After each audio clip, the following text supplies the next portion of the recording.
Kenapa Bandung? Karena Bandung diciptakan saat Tuhan sedang tersenyum.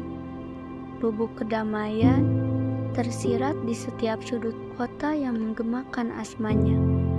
Di antara gedung-gedung yang menjulang tinggi, Masjid Pusdai berdiri megah sebagai penjaga keimanan dan kedamaian hati, di mana jiwa bisa menemukan ketenangan dan kedamaian dalam cahaya dakwah Islam.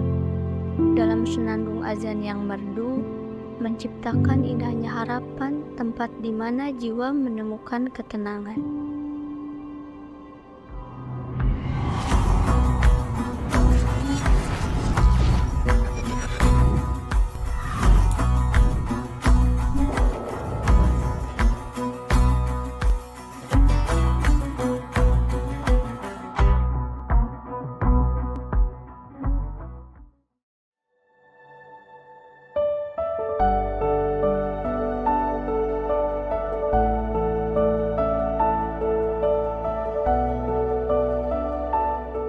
Assalamualaikum travelers.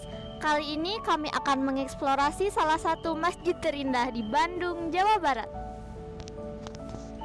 Masjid ini merupakan salah satu masjid Islamic Center di Indonesia yang letaknya berada di tengah-tengah kota. Penasaran nggak nih? Yuk ikutin perjalanan kami.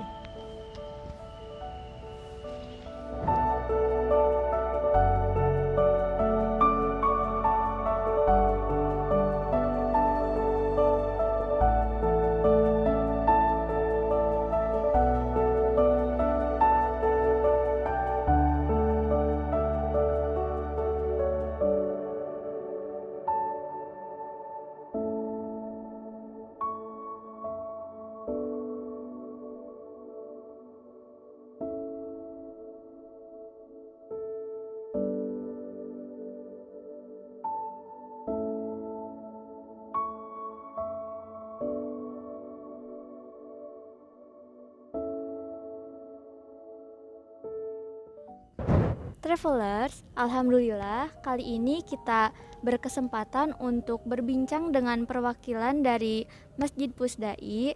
Sebelumnya boleh memperkenalkan diri Bapak, ini dengan Bapak siapa? Saya dengan Pak Yoga Pratama. Sebenarnya saya tuh di bidang Humas dan IT, sekretaris Humas dan IT begitu. Baik, kali ini kita berbincang dengan Bapak Yoga. Sebelumnya banyak hal yang belum kita ketahui tentang Masjid Pusdai ini. Apakah Bapak bisa menjelaskan sedikit mengenai Masjid Pusdai ini? Dari mana dulu kita mulainya nih penjelasannya? Pertamanya tuh kapan didirikannya Masjid Pusdai ini Bapak? Nah, Pusdai ini didirikan tahun 1995. Pada saat itu dari Gubernur Nuriana tahun 95 dan diresmikan di tahun 97 2 Desember 97. Nah, dimanapun juga di 97 itu juga sekalian peresmian Mushaf Sundawi. Nanti bisa kalian teman-teman kunjungi juga di perpustakaan ada Mushaf Sundawi. Nah, di mana itu Mushaf Sundawi itu sebagian dari Quran di Jawa Barat. Nah, nanti bisa dikunjungi ya seperti apanya. Nah, seperti itu dari tahun 95 di pembangunannya sampai diresmikannya tahun 97. Seperti itu. Terus kalau namanya bisa dinamain Masjid Pusdai gimana Pak? Nah, dulu tuh Masjid Pusdai itu Islamic Center. Nah, Islamic Center kenapa bisa berubah menjadi nama Pusat Dakwah Islam? Nah, sebelumnya itu kan kita dikelolanya oleh yayasan. Nah, setelah kita dikelolanya dengan pemerintah, itu berubah menjadi Badan Pengelola Islamic Center. Nah, apa aja dalamnya Badan Pengelola Islamic Center itu sendiri? Nah, itu mencakup Pusdai Jawa Barat, Masjid Raya Bandung, yang di Ataun, Masjid Ataun di Puncak Bogor. Nah, terus di Ataun sama LPTQ yang di Sukamiskin. Nah, sama di Sukabumi Masjid Raudatul Irfan. Dan nah sekarang nih yang bungsu Masjid Al Jabar. Nah, jadi kita tuh di Jawa Barat, nah kebetulan sekretariatannya di Pusdai. Sekretariatannya di Pusdai. Nah kita dikelola oleh yaitu namanya Biro Kesra. Itu mulai di tahun 2000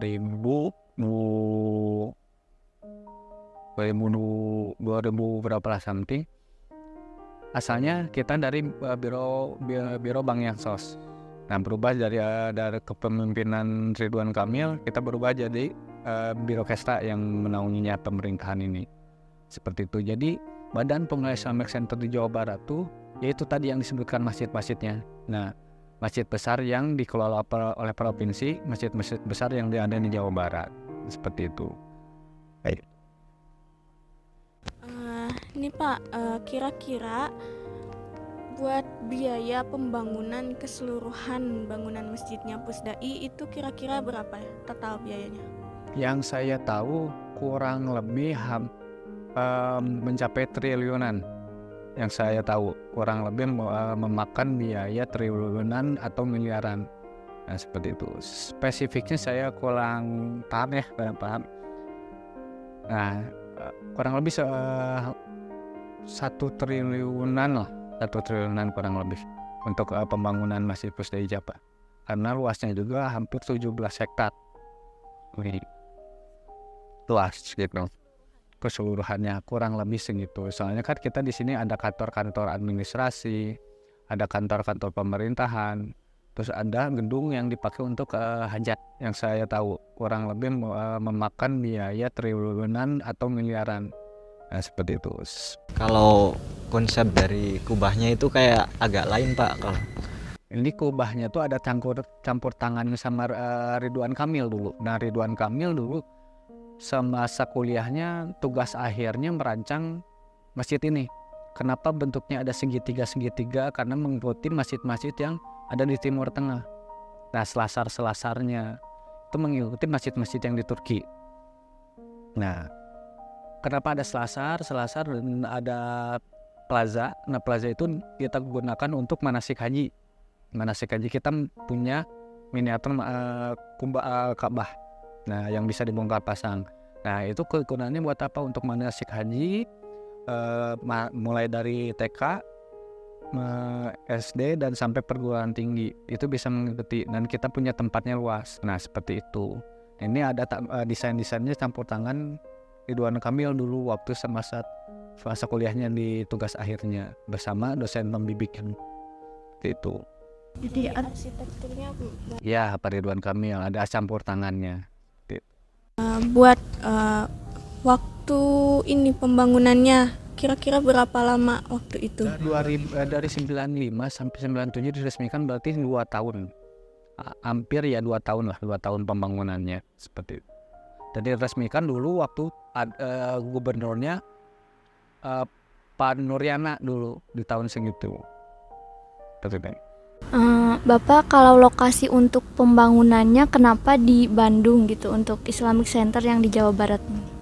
Untuk di Bandung, nah dulu tuh Pusda itu kan karena Islamic Center tuh kita ya ingin menempatkan center di Jawa Barat. Di Jawa Barat. Karena kan kita di sini ibu kota Jawa Barat tuh kan di Bandung. Nah, kita penempatannya di tengah-tengah, makanya dekat dengan kantor pemerintahan seperti itu. Nah, kita dipusatkan untuk Islamic Center dulu kan namanya Islamic Center, pemusatan Islamic Center. Nah, seperti udah tidak dipakai lagi nama Islamic Center, nah kita gunakan pusat dakwah Islam seperti itu.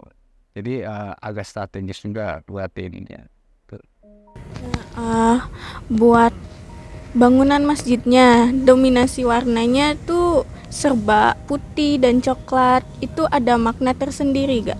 Kalau ada makna tersendiri, enggak juga sih ya, enggak juga kalau masalah itu. Nah, kalau untuk warna dulu warnanya pertama kali dibangun warna abu. Warna abu karena ya mungkin ingin lebih mempercantik lagi kita ganti warna kuning. Nah, ini warna yang belum diganti, warna-warna kuning ini tuh. Yang di depan kan udah abu-abu kan. Nah, sebenarnya Pusda itu pingin balik lagi ke warna asal.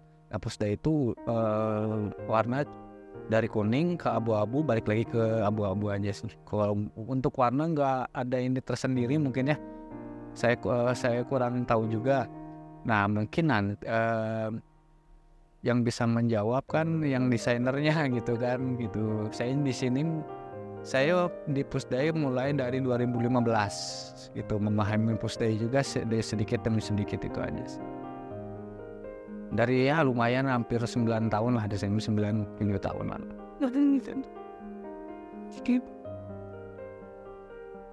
Bapak, kalau untuk fasilitas di sini yang disediakan untuk jamaah tuh apa aja ya? Kita di sini ada fasilitas tentunya tempat ibadah, terus ruangan-ruangan seminar untuk kajian, tahsin dan lain-lain. Dan di sini juga kita ada ruangan perpustakaan, KBIH, KBRA itu TK, dari mulai playgroup sampai TK.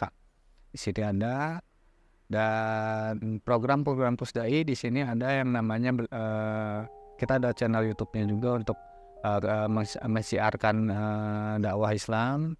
Nah, itu yang kedua peruntukan haji dan umroh ya udah pasti ya gitu. Untuk kajian Aqsa, Quran dan bahasa Arab kita di sini ada. Untuk fasilitasnya lagi kita ruang multimedia ada, gedung untuk pernikahan atau misalkan dipakai dengan yang lain, wisuda dan lain-lain juga ada sih gitu. Kita di sini sifatnya umum, terbuka gitu. Jadi siapa saja bisa memakai, komunitas dan lain-lain. Kita di sini juga masih menerima komunitas-komunitas untuk yang positif dan lain-lain, kumpul-kumpul, dan untuk misalkan komunitas dari mana kita masih terbuka di sini. Seperti itu. Kalau selama mengurus Masjid Pusdai ini apakah ada tantangan tersendiri, Pak? Kalau mengurusnya tantangannya sih nggak ada ya, hampir dibilang nggak ada kalau pribadi saya gitu ya, nggak ada. Menyenangkan, seru. Nah, serunya itu kita balik lagi. Kita di sini udah mau umah. Nah, kita udah mau melayani jamaah dengan sepenuh hati kita, dengan ajaran-ajaran yang udah diterapkan. Untuk masalah bekerja di sini itu bonus saja sih. Utamanya kita di sini ibadah. Kita sambil bekerja sambil melayani, tapi kita ibadah juga terjaga. Seperti itu aja sih. Makanya disebut tantangan, gak ada tantangan. Cuman tantangannya tuh ya mungkin ya bisa dibilang mungkin lebih keamanannya aja sih gitu. Tantangannya seperti misalkan contohnya di bulan Ramadan, itikaf dan lain-lain, itu kan perlu ekstra keamanan. Nah, itulah yang menjadi tantangan ya. Atau misalkan keluh kesahnya seperti apa, itu aja sih. Kalau melayaninya alhamdulillah kita sepenuh hati, nggak ada tantangannya sih. Lebih seru aja sih. Itu. Tadi kan ada ruangan buat pernikahan, terus bisa jadi tempat juga buat kumpul-kumpul komunitas. Itu kalau mau melaksanakan kegiatannya di sini, kira-kira apa nih yang harus dipersiapkan gitu? Apa harus menghubungi kemana gitu? Nah, kita juga di sini ada ruangan-ruangannya. Kalau misalkan mau menyewa gedung ini nanti ada. Nah, nanti kita juga ada Instagramnya, Instagram Pusdai Jabar. Bisa kalau misalkan kita lagi di luar pengen nanyain seperti apa ke Pusdai, bisa kontak di Pusdai Jabar, nanti diarahkan seperti apanya, dan dikasih kontak dan lain-lainnya seperti itu, nanti diarahkan. Alhamdulillah Travelers, kali ini telah berbincang-bincang dengan Bapak. Sebelumnya terima kasih atas waktunya. Terima kasih Bapak telah menyempatkan waktunya untuk diwawancarai oleh kita. Yang awalnya dari kita tuh banyak yang gak kita ketahui tentang Masjid Pusdai. Sekarang kita sudah mulai mengetahuinya, kita dapat ilmu yang baru juga. Sekian dari kami. Semoga apa yang Bapak sampaikan dapat bermanfaat untuk kita semua. Assalamualaikum warahmatullahi wabarakatuh.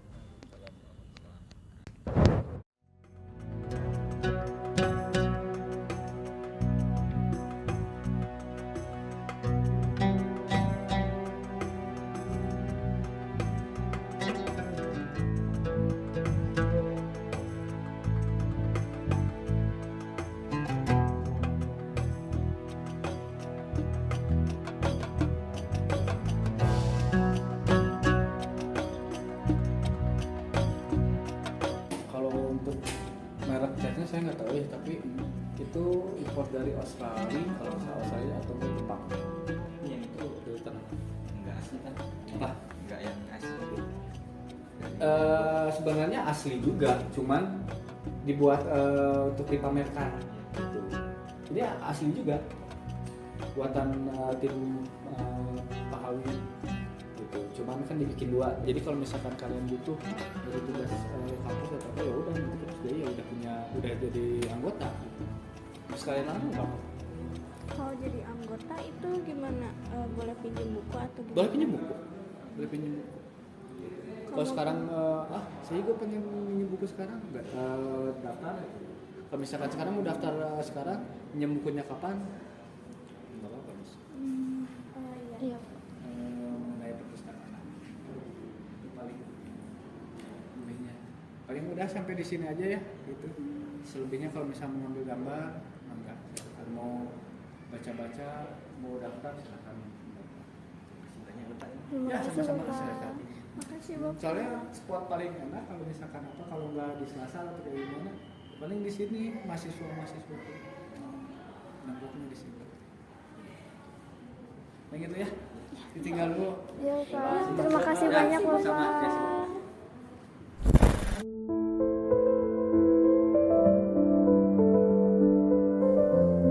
Ada juga perpustakaan dengan koleksi buku-buku yang beragam dan lengkap.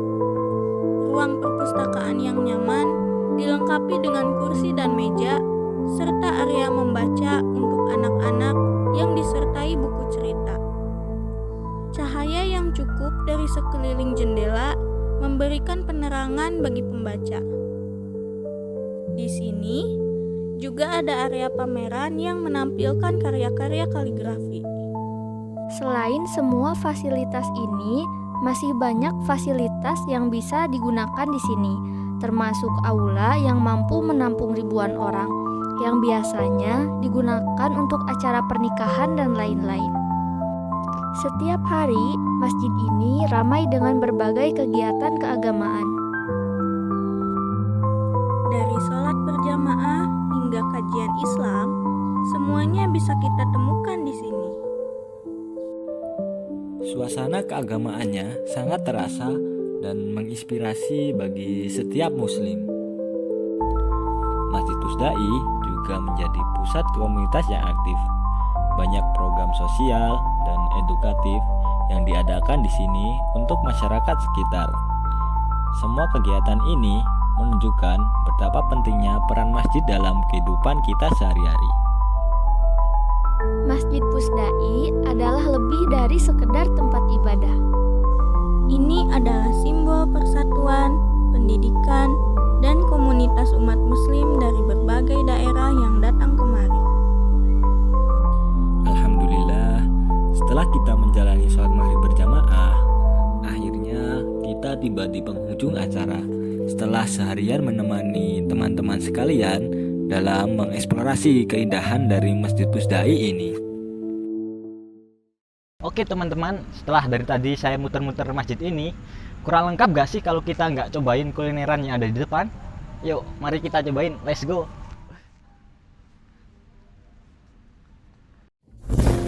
Tidak jauh dari area masjid, kalian dapat menemukan berbagai penjual jajanan kaki lima.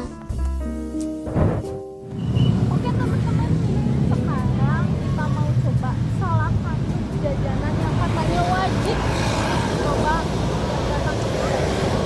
Yuk.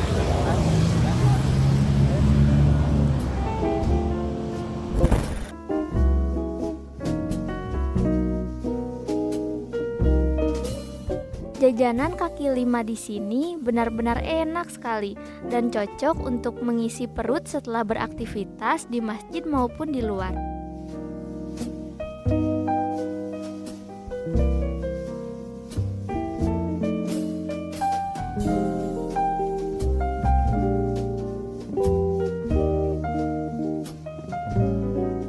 Tempat-tempat di area masjid ini tidak hanya menawarkan makanan yang lezat aja, tapi juga kita bisa menikmati suasana malam yang penuh dengan ketenangan dan juga keakraban.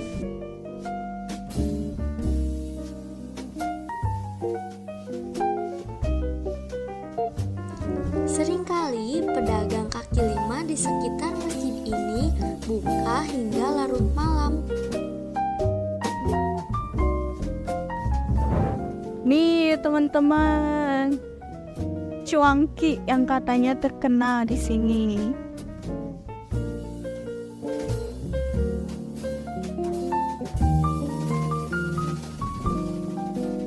Menikmati kuliner lokal adalah cara terbaik untuk merasakan budaya setempat.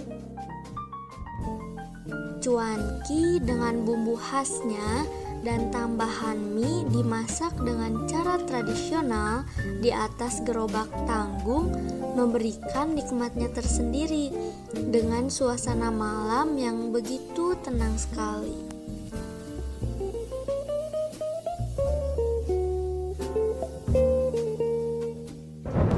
Sampai jumpa di episode berikutnya. Sekian dari kami. Wassalamualaikum warahmatullahi wabarakatuh. Dadah.